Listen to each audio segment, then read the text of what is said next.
me encanta porque en todo su lado humano, Él nos puede enseñar cómo nosotros podemos manejar nuestras emociones como mujeres.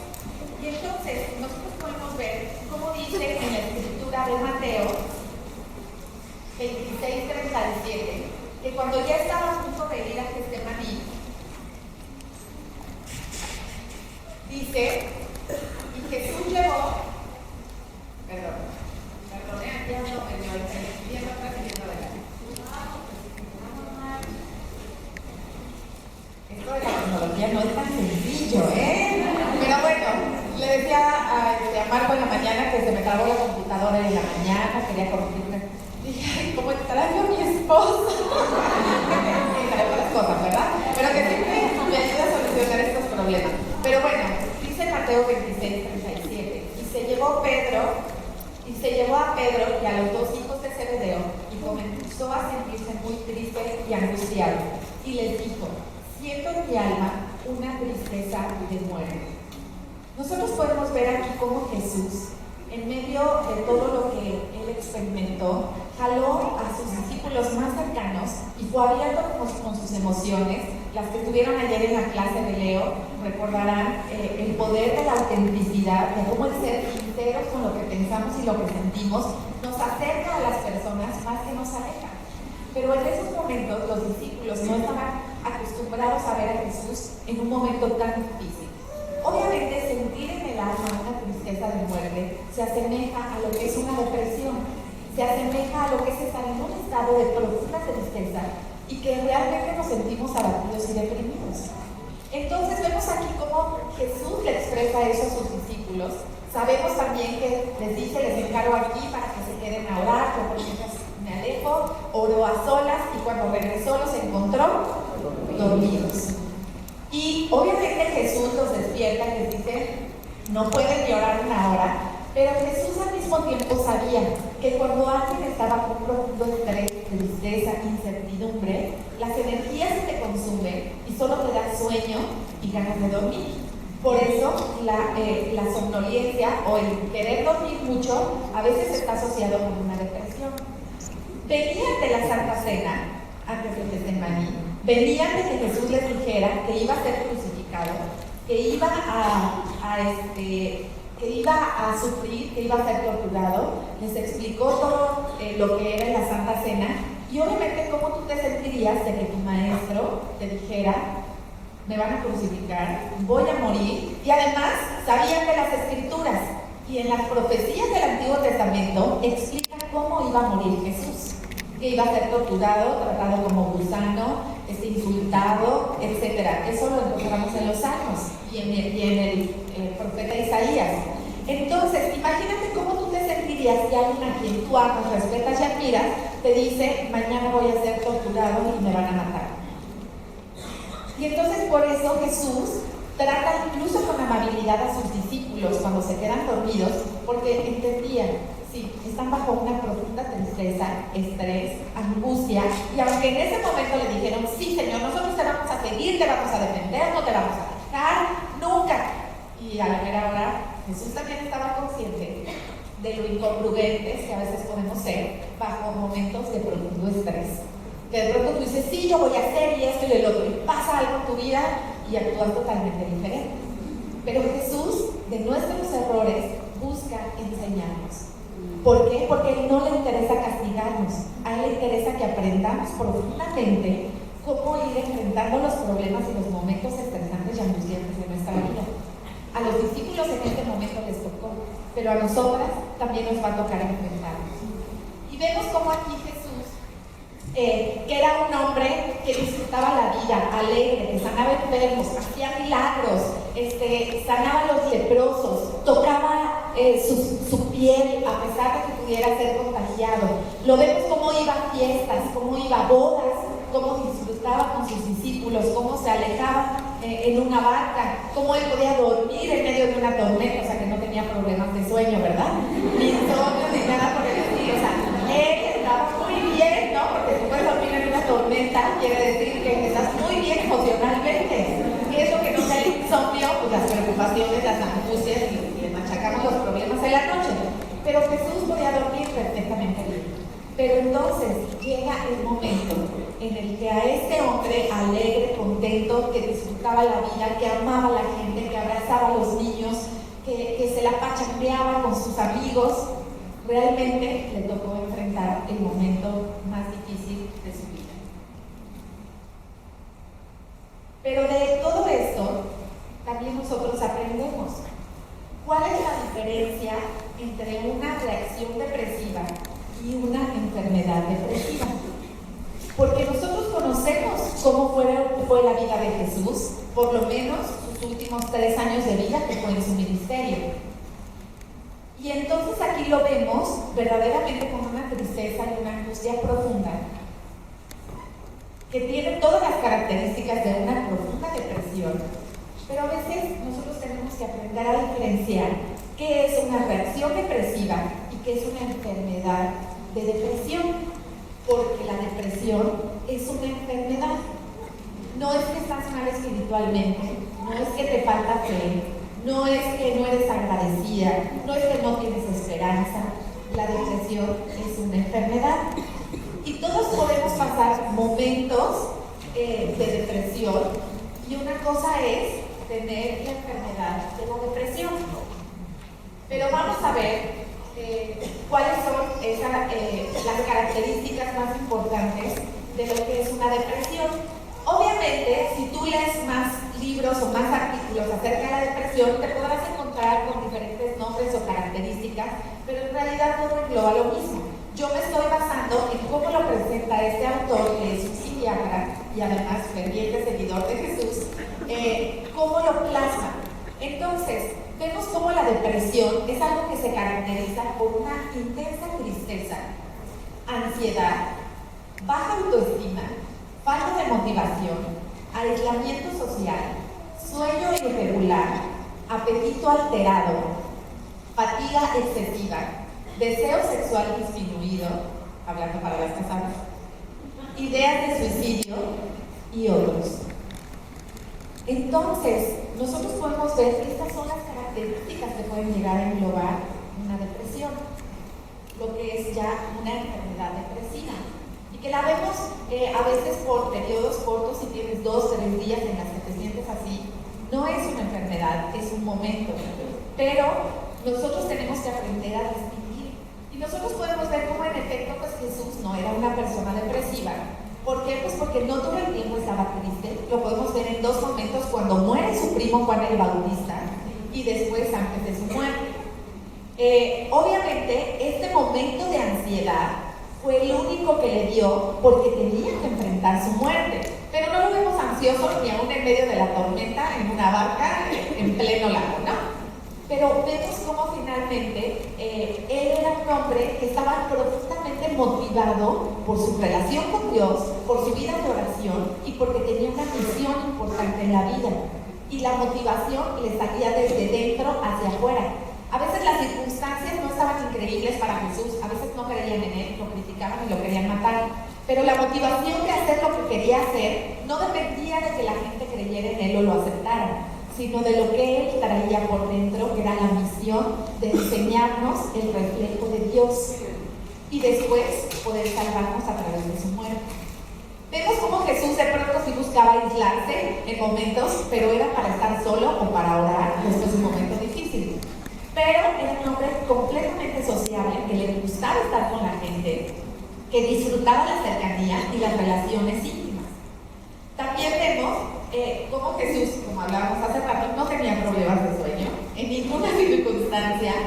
El apetito alterado, eso es algo que a veces cuando estamos angustiadas, o se te va el hambre, o eres como yo, que te da más hambre, ¿no? Y eso es más peligroso, ¿no? Y entonces te da hambre, entonces vas al refrigerador y te comes y unos chicharroncitos, o un chocolatito, o eso o el otro. Cuando estamos ansiosas, o se nos va el hambre, o comemos en exceso. Eso quiere decir un estado de emoción alterado. A mí hoy se me fue el hambre, por eso ni desayuné de los nervios de la clase, ¿no? Pero vemos cómo Jesús, incluso, y que vamos a ver una escritura más adelante de lo que es la Santa Cena, incluso 24 horas antes de su tortura y de su muerte, pudo cenar a gusto con sus discípulos. Y dices, o sea, comió, bebió, cantó salmos, o sea, 24 horas antes de ser torturado y de morir. ¿Qué manejo de las emociones? ¿No? ¿Qué realmente, qué libertad emocional tenía para vivir así? Y vemos cómo finalmente también la fatiga excesiva, cuando alguien está totalmente cansado y duermes y te levantas cansado y a mediodía estás cansada y después sigues cansada y en la noche estás agotada que ya no puedes más. Y entonces dices, híjole, y entonces un constante estado de cansancio puede ser un factor depresivo.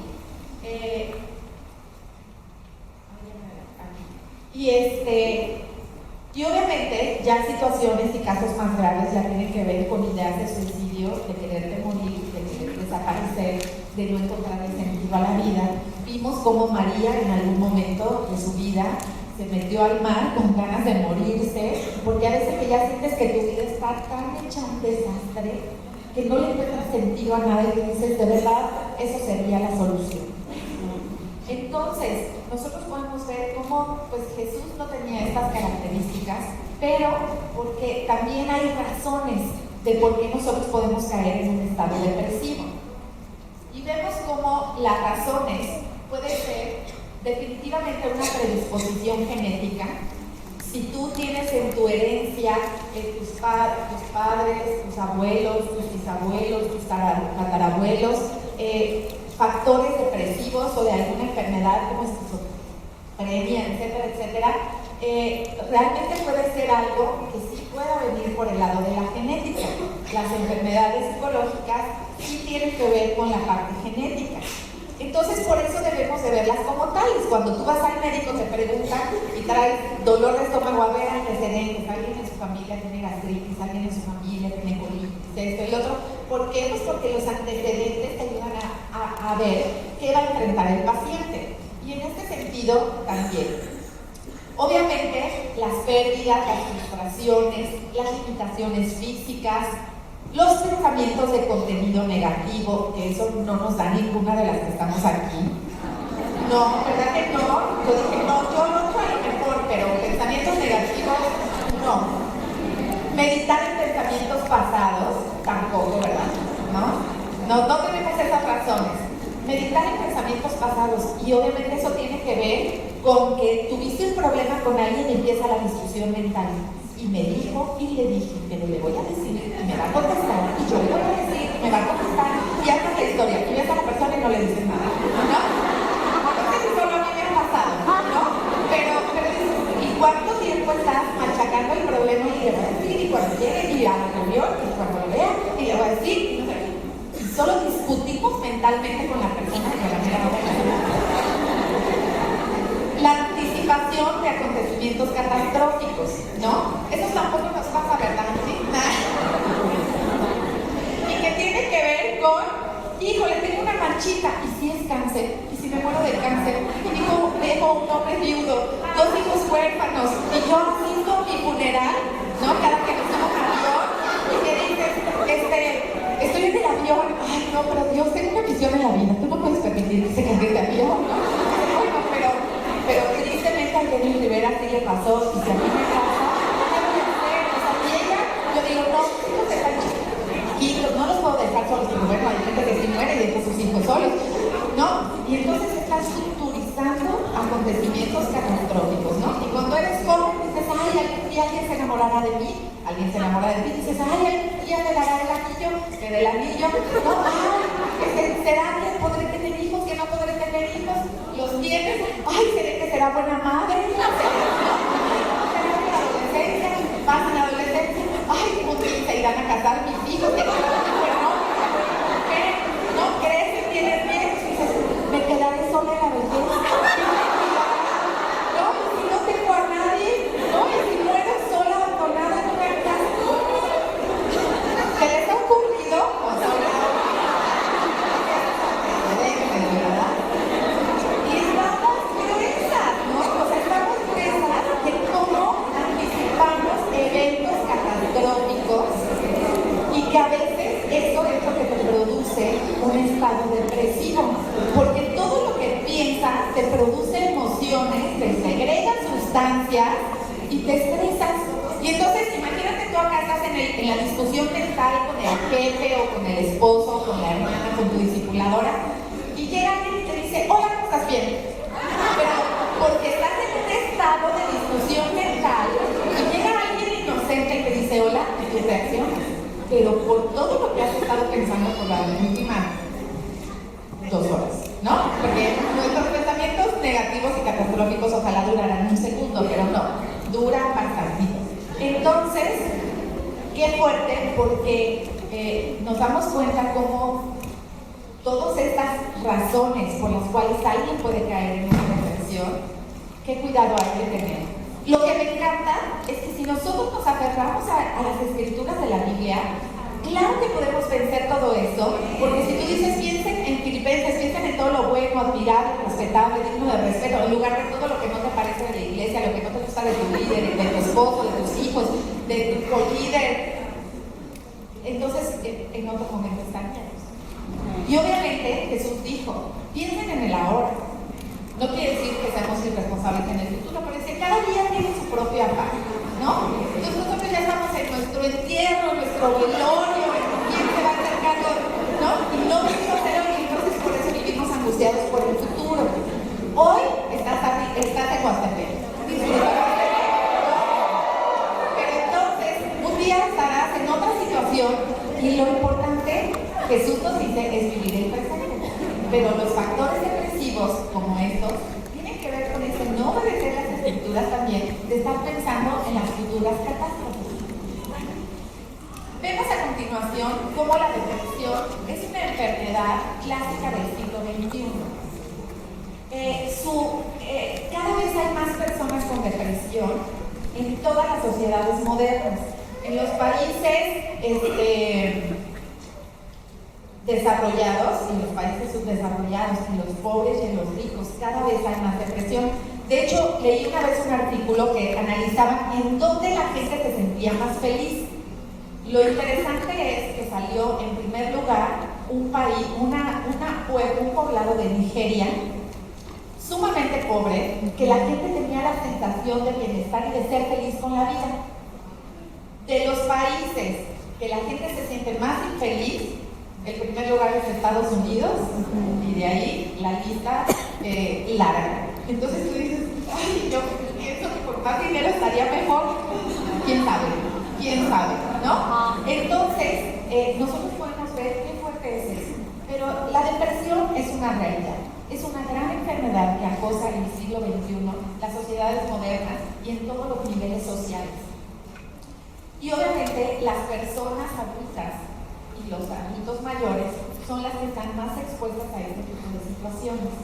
Por eso hay que ser responsables con nosotras mismas. Y si en algún momento tú te sientes que necesitas ayuda o apoyo en ese sentido, créeme que lo puedes encontrar.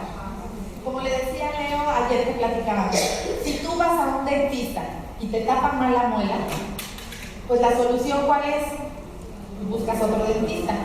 La solución no es ya no vuelvo a ir al dentista. Pero a veces vas con un psicólogo y resulta que te da un pésimo consejo o una pésima orientación.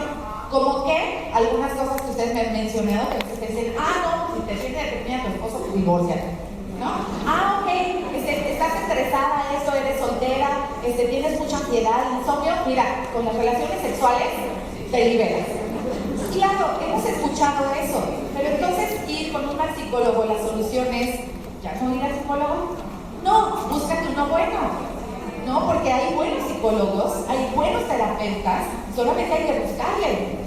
Hay gente que te gusta cómo te corta el cabello y hay gente que no te gusta, pero la solución es nunca ir a, ¿no? Pero a veces llegamos a esa conclusión con respecto a nuestra salud emocional y tenemos que tener mucho cuidado y ser responsables, porque si lo necesitas, de verdad, es tu responsabilidad, tu salud emocional. Pero lo que sí es triste es de que esta enfermedad no solo es de los adultos, sino también ha alcanzado a los niños. Cada vez más niños están deprimidos y en las escuelas, las que son maestras se dan cuenta cómo cada vez hay más depresión infantil Y obviamente esto lo sufre a causa de enfermedades, porque también las enfermedades, ¿no? A veces una depresión puede venir por hipotiroidismo o por otras cosas que no tienen que ver precisamente con lo anterior que habíamos hablado, pero puede ser a causa de una enfermedad, pero también a veces a causa del maltrato, de experiencias de abandono, o viven en hogares donde predominan la crisis de diálogo y la agresividad. Y esto es fuerte. Y yo no quisiera que pensemos que esto solo ocurre en el mundo, en los que no son cristianos. Es triste porque a veces tus hijos no se sienten que pueden dialogar contigo. ¿Por qué? Porque se sienten criticados, juzgados, regañados, reprimidos, etc. Y que no puede haber un diálogo de confianza con sus padres. Muchas veces sienten experiencias de abandono. No quiere decir que los pusiste en una canastita, tocaste en una puerta y ahí los dejaste. Muchas veces tiene que ver con que ellos te necesitan hablar contigo y tú tienes muchas cosas que hacer. Muchas veces nos falta el equilibrio de entender la maternidad, que nosotros sí necesitamos poner atención a nuestros hijos, pero no atención compartida. Tú no puedes pensar que dando un estudio de la Biblia o un discipulado, en ese momento tú estás con tus hijos y luego salen regañados porque te dicen, mamá, quiero ir al baño. Ay, mijito, estoy en plena escritura. Y te paras y le llevas al baño de baño. O sea, y hay veces que los niños experimentan esa clase de situaciones que los hacen sentir abandonados. Ahora, no quiere decir que ahora todo para mis hijos. No. Los niños también saben entender que sus papás hacen cosas, que tienen responsabilidades y que pueden llevar con ellas, pero a veces nos pasamos. Y hay niños que sí se sienten abandonados, con poca atención, o a veces que los dejan solos en una casa y tú confiando en Dios porque vas a ir a dar un estudio. Y son niños. Entonces necesitamos ser muy responsables porque incluso hijos de discípulos han tenido depresiones. Javier Amaya nos contaba que uno de sus mejores amigos de Estados Unidos, discípulo de la iglesia, su hijo se suicidó. Su hijo creció en la iglesia. Entonces, dice, nos tenemos que esperar a vivir cosas fuertes para poner atención en este tipo de temas. Yo creo que no. Yo creo que podemos ser mujeres responsables en ese sentido. Y obviamente, a veces somos agresivos verbalmente con los niños. A veces la forma en la que los regañamos puede ser muy lastimosa. A veces les podemos decir frases que los marcan. Y tenemos que tener mucho cuidado, ¿no? Incluso cómo manejamos a Dios. Porque a veces cuando ya nos sentimos impotentes con nuestros hijos que no nos hacen caso, dices, y Dios también te va a castigar. Ay, a un niño, o sea, Dios te va a castigar. A ti te dan ganas de castigarlo y como ya no puedes, metes a Dios. Pero no, o sea, Dios no le da ganas de castigar a los niños, ¿no? Y Diosito te va a pasar. Dios está muy triste contigo. Ay, Dios está triste con los niños. No está triste contigo que no sabes cómo hacer que tu hijo te obedezca. Pero le tenemos a los niños un concepto de Dios equivocado, ¿no? Y entonces ya los niños ahí soñando con el infierno porque les es pecado no hacer la tarea, ¿no? Así es. Tenemos que tener mucho cuidado en ese sentido. ¿Y por qué? Porque también podemos ver que los adolescentes también cada vez expresan más depresión. Y obviamente en los adolescentes también tienen que ver con los modelos de comunicación que hay en la familia, que a veces ya no pueden ni dialogar con sus padres. ¿Por qué? Porque todo el tiempo les están diciendo.